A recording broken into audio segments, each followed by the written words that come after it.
Once a quaint outpost in the middle of nowhere, Las Vegas, Nevada has become a sprawling metropolis, and its public school system is still bursting at the seams.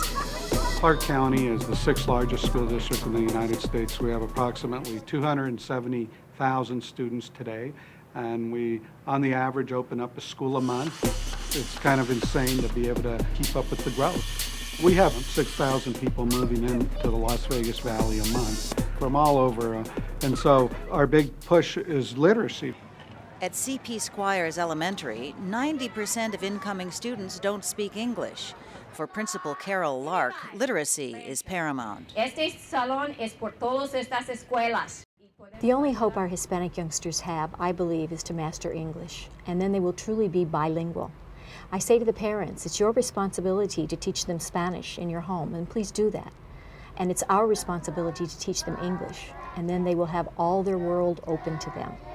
And so I really believe that poverty and second language are absolutely not any excuse for not teaching children to read. A, B, C's and counting.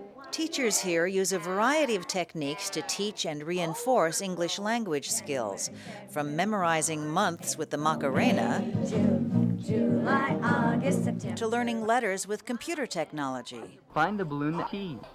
What I guaranteed each teacher was that if they would just slow down their speech and teach everything 3 different ways, that these little 5-year-olds are like sponges and they will pick it up. And the brain research supports that dramatically. The first year it was very scary because we weren't sure. Now we're positive. We know that it works. And when they go into first grade, we have 98% mastery of all letters and sounds. Next time to sing with me. What did you pick? Baby animals.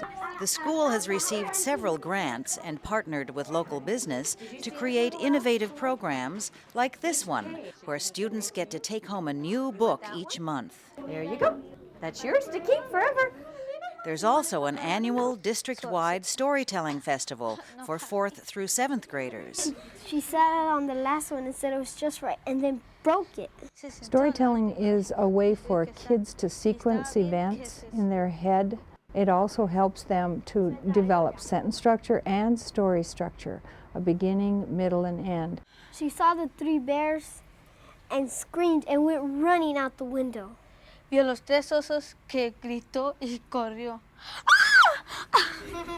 Squires also promotes literacy with after-school programs for preschoolers and their parents. Number 1, John is a student. We knew we had to meet the needs of the entire family. So by working with the middle school across the street, the parents go across the street and get English lessons, which is going to enhance their future in terms of job potential. Can you put this under your tongue? With the after-school programs and the opening of a new medical clinic on campus, the school has become the heart of the community, offering parents and their children everything from literacy Cats are often lonely to line dancing. The biggest thing, building self-esteem. They didn't think they'd be able to perform. First of all, they couldn't even do the first dance. They said, we can't do this. Now they know 3 dances. We're working on the cowboy hip-hop. While grants pay for many school programs, private citizens have also stepped forward to support their schools. Well, howdy, boys and girls. Welcome to the McCall School of Mines. Community volunteers built and financed the School of Mines at McCaw Elementary School, where visitors can explore a replica of a silver mine. This is a model of our mine. You can see a chute going up. Tours in the School of Mines address curriculum standards in history and earth science. It has all these levels called steps. And in hands-on activities like panning for gold, Pick up a pen with the riffles away from you. McCaw students teach visitors about the science of mining. Over here are some little drills. It's very interesting that I get to talk to kids and I get to teach them what they want to learn. And they are always looking at it and talking about it and saying how cool it is. I really think we ought to mount it on something that would look authentic. Local architect Bill Snyder volunteered to design the mine. We went to Disneyland and we went to the Indiana Jones ride, where they created the illusion of taking people down underground and into a cave situation. So we sort of figured out with the resources that we had what we could do. And it's kind of funny because the company that built the Indiana Jones ride actually did the work here for us as well. And what we did to get them to do that, we had several kids help us write pleading letters to them. And we took the model that we built of this and we set it in their lobby for about a month before they said, okay, we surrender, how can we help?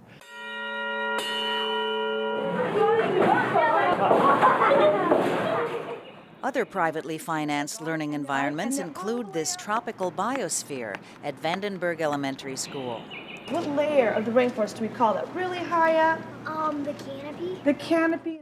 But faced with staggering construction costs and the lack of qualified classroom teachers for every subject, the district has decided to beef up its virtual infrastructure. Let's do a sound check real quick, and if it's all right, then we'll go ahead and get started. In Clark County, more than 4,500 students take online courses in everything from English 1 to AP Microeconomics. The Clark County School District has about 15,000 new students every year. If we provide education at a distance, the student can be in their home learning without us providing a brick and mortar, four walls building. Oh, Alyssa said no. What do you think, Alyssa? I would think maybe 50. Okay. Online curriculum allows the student, if they have a question, to go ahead and email the teacher right then and not wait their turn as you do in a regular classroom. So the teachers and the students both feel that there's more communication in an online classroom when they're not physically sitting together than they do in a face-to-face classroom with a teacher and 35 students. You have the full period to do this. Like many of his students, math teacher Mike Patterson now splits his instruction time between real classrooms and virtual ones. The particular design of this distance learning program made me feel like I was still teaching, that I was still part of the classroom experience. Students, they log in, I'm able to interact on a live whiteboard with the students. They raise their hand and I see them in front of me. We speak through the mic. If you look at your work and see if you should have been adding instead of multiplying them. I want them to get as much as they can of a classroom, but online. Giving students the flexibility of scheduling courses online also addresses another district challenge, a high dropout rate. Las Vegas is different than anywhere I've ever been. Because think about it, if you drop out of school here, people have jobs. And just think, you can earn between $40,000 to $80,000 parking cars here. Okay, have a good night. You know, so it's a very unique situation. I think I can make up to $130 a night on the weekends maybe. And it's real easy because you don't need the education to make the money. Now Joe Paterna can pursue his high school diploma and keep his night job, thanks to a unique high school that caters to students who have dropped out in the past. We have kids that work early morning construction. We have kids that work late night at casinos. And so the high school that goes from 2 in the afternoon to 9 o'clock in the evening is perfect for these kids. They don't have to give up their education if they need money and they need a job. Come here, Haley. Come on. We have a day nursery with our school, which allows the mother and the father to come to school and have their child on campus and safely cared for. Does this have anything to do with like the negative and the positive when you gotta find the... Sure does. I'd say the one thing that is common about all of our students is they're very graduation focused. They want to graduate, they want to be successful. Success for the Clark County School District means overcoming illiteracy, stemming the dropout rate, and addressing the needs of 15,000 new students each year. The key, says Garcia, is embracing change. Now, we have an advantage over everyone in this country because with the growth, everybody expects change. Well, you don't need a rear view mirror when you're going the speed of light. And here, we're going the speed of light. We're always building. We always have to train people, hire people. Our cup is not empty. It's overflowing with good things. Can we still improve? Absolutely. And I think that educators have to be critical of our own practices.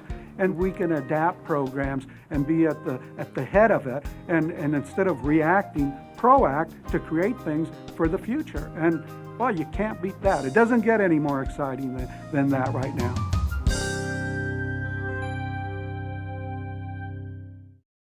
For more information on what works in public education, go to edutopia.org.